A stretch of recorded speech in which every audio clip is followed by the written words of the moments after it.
Снег шел внезапно огромными, тяжелыми хлопьями, как будто стараясь укрыть не только дома и дороги, но и саму память о том, что здесь когда-то жили люди, смеялись дети, надрывались старые фонари. Серо-белым покрывалом ложился снег на все, мгновенно преображая даже самые убогие уголки города в чистую первозданную зиму, под которой затаились бесконечные истории потерянных и найденных. Словно невидимый дирижер, ветер носился по улице, стучал в коряги деревьев, гнал наст вдоль стен, будто призывал всех торопиться, убегать, не задерживаться на открытых местах. В этом глухом и, казалось, забытом закоулке маленькая Эмили осторожно прокладывала свой путь, ступая почти на цыпочках по укрывшейся льдом тропинке, которые давно растоптали ноги случайных прохожих и затаившихся в темноте бездомных собак. В ее руках, совсем еще детских, с царапинами, в ссадинах и все же таких крепких, покоились два свертка, ее самые главные сокровища — близнецы Лиам и Лукас. Только ради них Эмили преодолела весь этот ночной снегопад, ночь и страх. Привычку не верить никому. Каждый шаг давался ей с трудом, но угасающая надежда на спасение братьев и обрывочная вера в светлое будущее не позволяли остановиться. Вспоминая прежнюю жизнь, до этого, казалось бы, вечного холода, Эмили часто закрывала глаза и возвращалась мыслями в их старую квартиру. Пусть она была крохотной, на самом деле совершенно неуютной, но только из-за мамы, Джессики, казалась наполненной светом, добрым теплом, запахом хлеба и спокойствием. Она помнила большие серьезные глаза мамы, ее усталые пальцы, запах лукового мыла, которым всегда была натерта раковина в кухне, и ту удивительную способность Джессики превращать каждый вечер, даже самый тяжелый, даже после ужасного скандала с мужем, в маленький домашний праздник. В те вечера казалось, что страх можно обмануть, если закрыть глаза. Прижаться к маме, заплести косу и слушать рассказы о звездах, будто бы за стеной не бушевала гроза, не рвалась куда-то проклятая судьба. Однако безопасности хватало все меньше, вечера становились короче и холоднее, как будто сама жизнь постепенно закрывала все двери на замок. Со временем мама уже не пела, а иногда и не смотрела в глаза.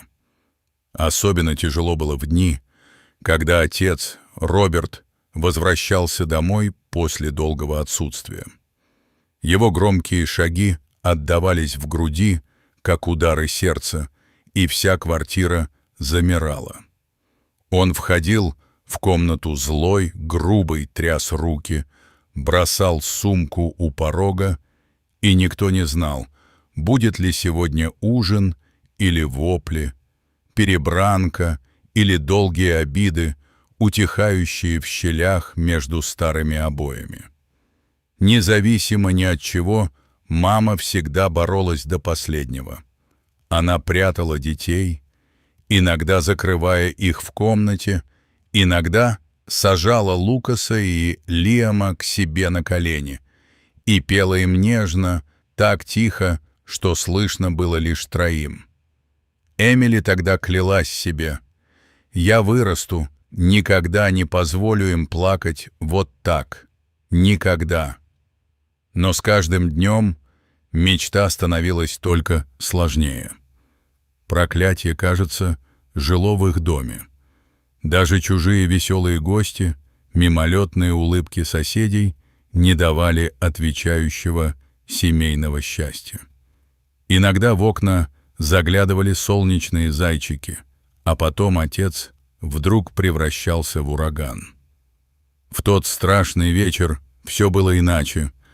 Мама, как всегда, прятала малышей в шкафу, а Эмили зажимала уши и зубами перетягивала рукав свитера, чтобы заглушить нытье и стук сердца. Сначала был глухой грохот, потом услышались невнятные крики матери, послышались хлопки дверей, кто-то что-то ронял, бьющиеся тарелки звенели, как ночные колокола. В этот момент вся ее жизнь сузилась до крохи пространства, чемодана в углу, шкафчика, которым заслоняла малышей, и маминых быстрых, почти бесшумных шагов.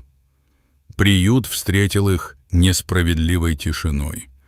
Внутри пахло не домом, а дешевым хлоркой, резиновыми сапогами и унылыми промасленными полами.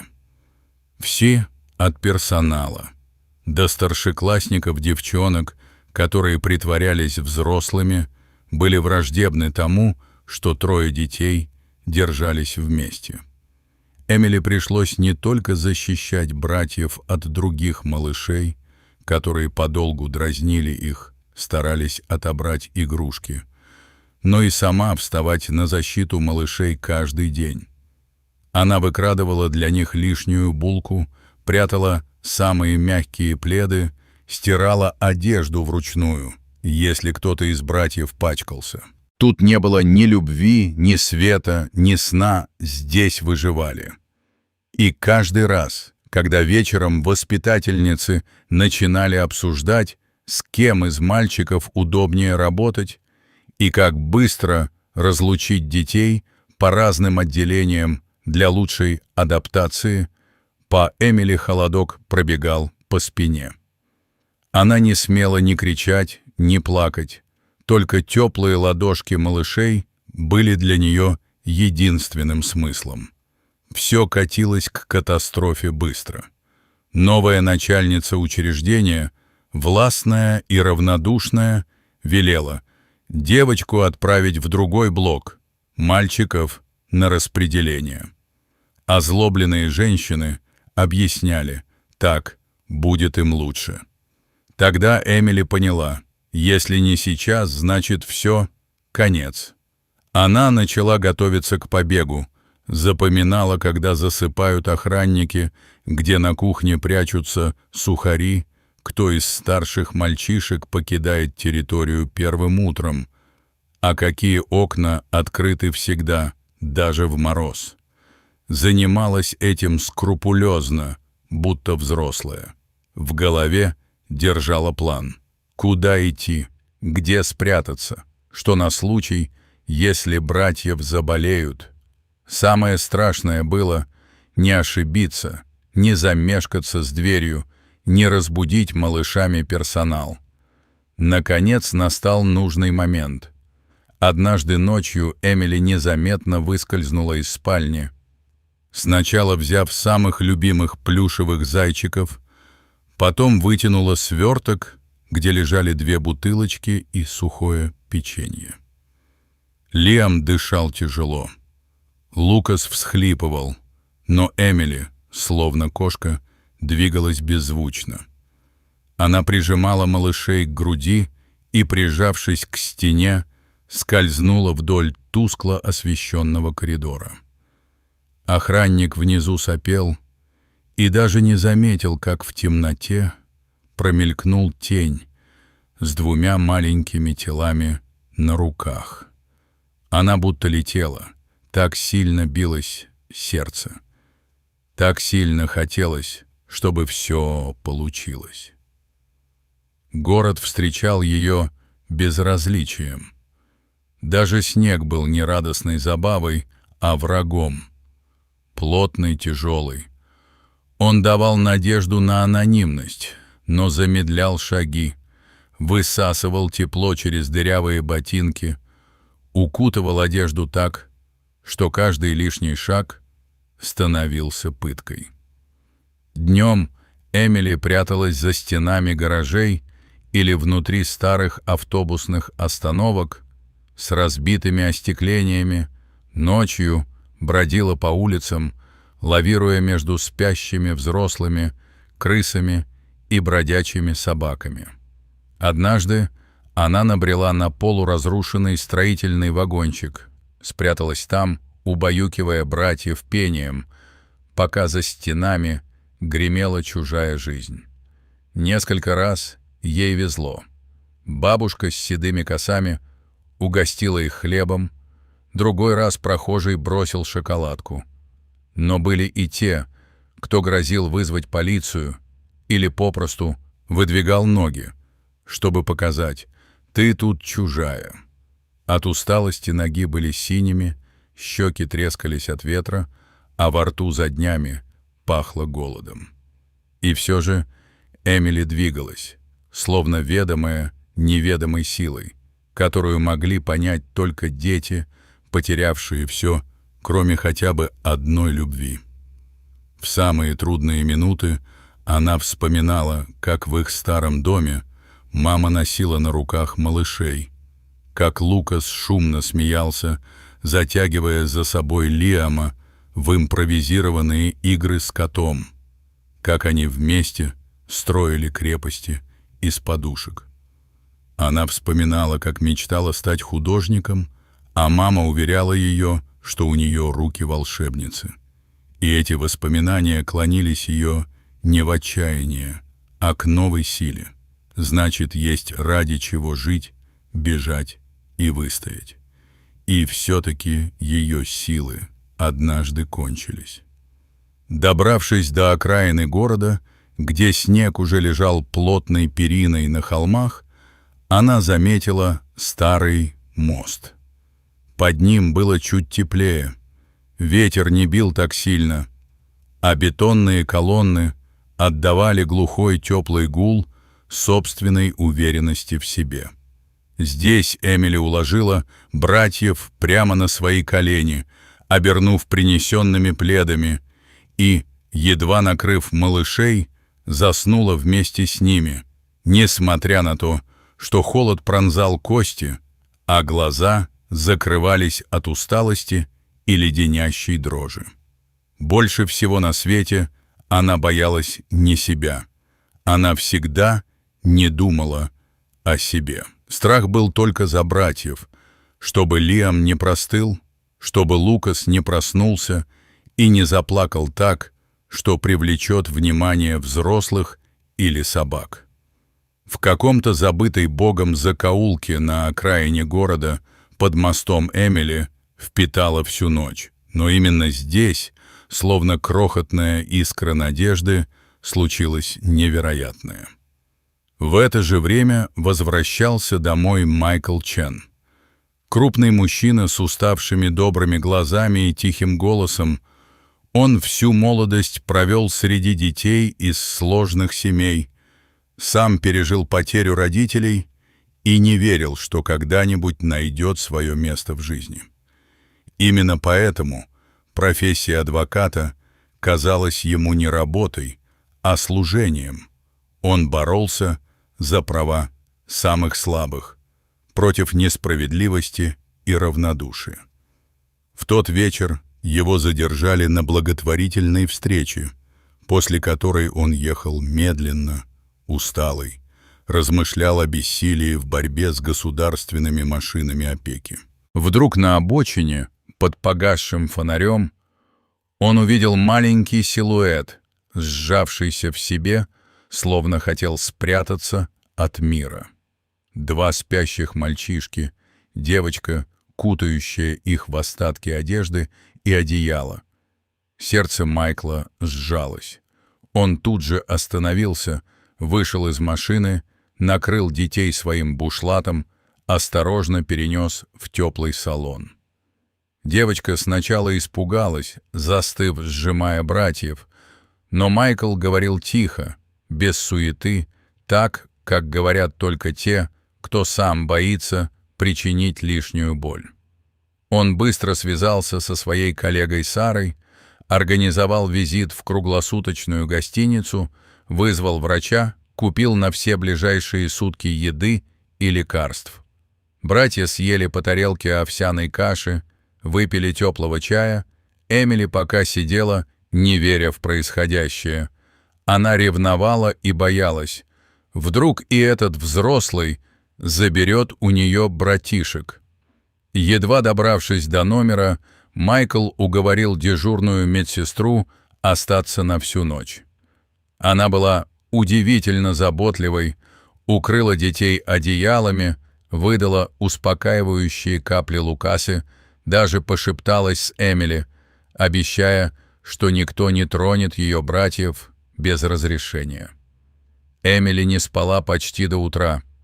Все поглядывала на дверь, но впервые за много месяцев позволила себе замедлить ход мыслей.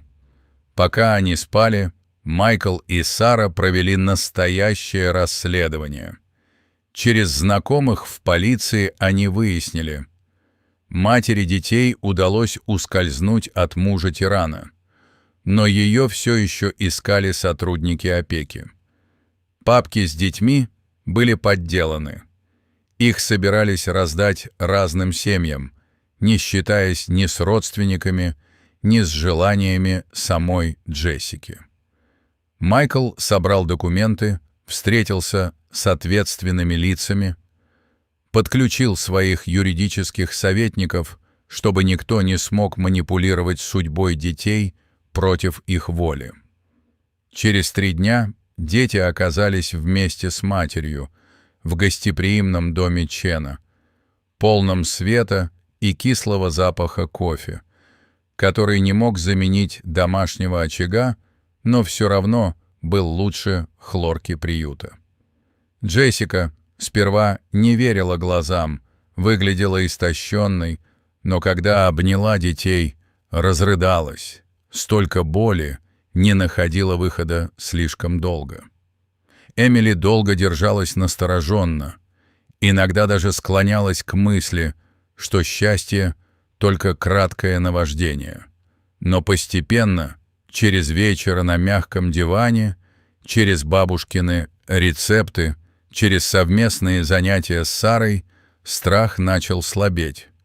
Первое время Джессика, будто призрак, ходила по дому, собирая игрушки. Она не принимала свою спасенность, боялась обременить новых друзей.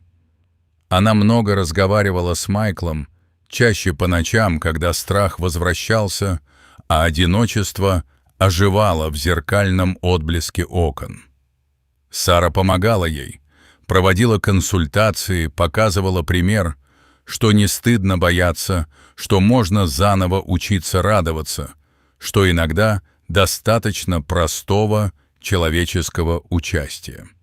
Дети привыкали к новым ритуалам. Теперь по вечерам Эмили могла читать братьям сказки, учиться вместе с Лиамом выпекать блинчики, рисовать цветными мелками на окнах веселых сов, вместе с Сарой изучать иностранные слова. Всем троим разрешалось спать в одной комнате. Это было самое главное правило новой семьи, пока страшные воспоминания не рассеются до остаточного эха. Майкл не ограничился добротой только для этой семьи. Параллельно он начал кампанию в поддержку всех потерявших дом детей в городе. Организовал общественную приемную, помогал мамам сбежать из токсичных браков, защищал права тех, кого готовы были судить за мнимые ошибки воспитания. Джессика стала волонтером, помогала готовить еду для новых подопечных, вскоре курировала группу матерей-одиночек. Превращение старой боли в новую силу давало ей надежду, и она передавала ее другим. К маю на участке у Чена была целая детская площадка, качели, миниатюрный сад, деревянный домик, где ребятишки мастерили письма будущему. Эмили впервые устроила собственную выставку рисунков. Портреты семьи, смешные котики, Огромные дома с открытыми окнами, и везде радуга. Она видела. Теперь все иначе. Джессика смеялась с соседями, закатывала пироги. Близнецы перестали боязливо дергаться по ночам. Теперь они крепче верили в завтрашний день. Однажды летом, на пикнике около костра, Майкл сказал Джессике: «Ты не представляешь, сколько раз я слышал истории про тех, кому не удалось удержаться вместе. Ты — редкость. Ты смогла возродить и себя, и детей». Джессика вздохнула, смахнула слезу, посмотрела на Эмили, играющую с братьями. Когда кажется, что последний свет погас, всегда находится та, ради кого светить сильнее. Я теперь знаю, любовь — это самое главное оружие, прошептала она. В тот вечер, устав от счастливого шума, Эмили легла рядышком с братьями, глядя в потолок. На душе вдруг стало легко, а в сердце поселилось новое чувство — безопасность, которой у нее не было с детства. Она подумала о том, что не все бывает напрасно, что любой холод не навсегда.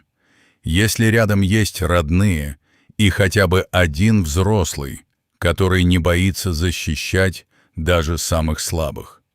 И даже когда к концу лета, после тяжелых дождей, внезапно снова выпал снег, Эмили больше не дрожала от холода. Теперь вокруг был дом, где всегда светло, тепло и уютно, потому что страху теперь не было места рядом с любовью, а новая жизнь всегда начинается там, где ее умеют ждать и беречь.